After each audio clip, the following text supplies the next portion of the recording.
അസ്സലാമലൈക്കും.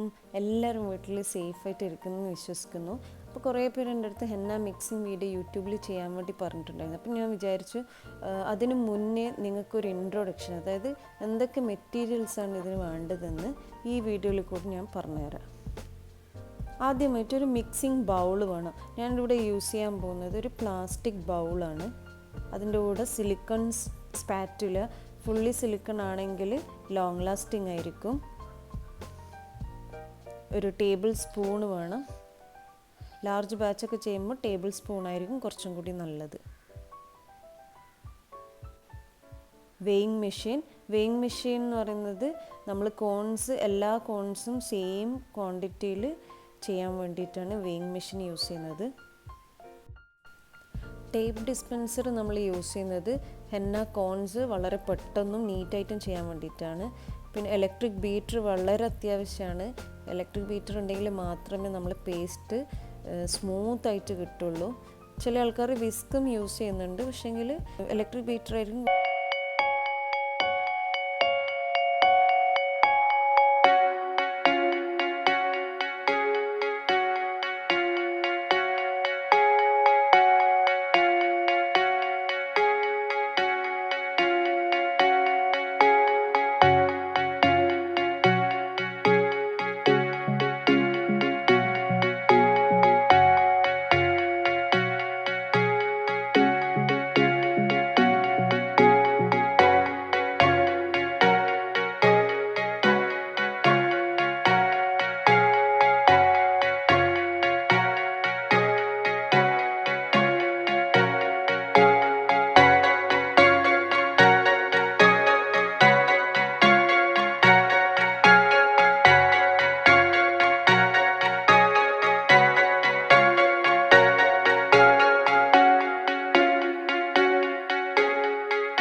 കപ്പ് ഇതെല്ലാം എന്തിനെല്ലാം യൂസ് ചെയ്യുന്നത് എന്നുള്ളത് നെക്സ്റ്റ് വീഡിയോയിൽ കാണിച്ചു തരാം.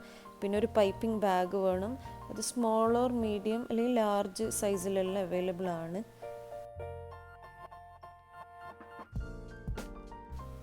ഇതാണ് സ്റ്റോക്കിംഗ്. വളരെ തിന്നായിട്ടുള്ള സ്റ്റോക്കിംഗ് അത്യാവശ്യമാണ്.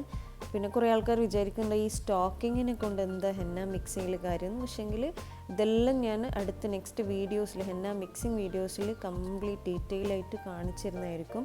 നല്ല ക്വാളിറ്റി പ്രോഡക്റ്റ്സ് ഉണ്ടെങ്കിൽ മാത്രമേ നമുക്ക് നല്ല കോൺസ് ഉണ്ടാക്കാൻ പറ്റുള്ളൂ.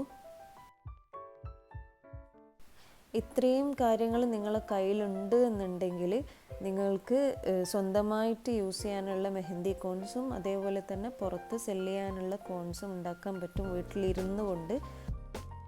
അപ്പോൾ ഈ ഒരു ലോക്ക്ഡൗൺ ഡേയ്സ് നമുക്ക് ഒരുമിച്ച് സ്പെൻഡ് ചെയ്യാം. നിങ്ങൾക്ക് പഠിക്കാനുള്ള സൗകര്യത്തിന് വേണ്ടിയിട്ട് ഓരോ പാർട്ടായിട്ടാണ് ചെയ്യാൻ പോകുന്നത്. അപ്പോൾ എന്തെങ്കിലും സജഷൻസ് ഉണ്ടെങ്കിൽ കമൻസിൽ എന്തായാലും അറിയിക്കണം.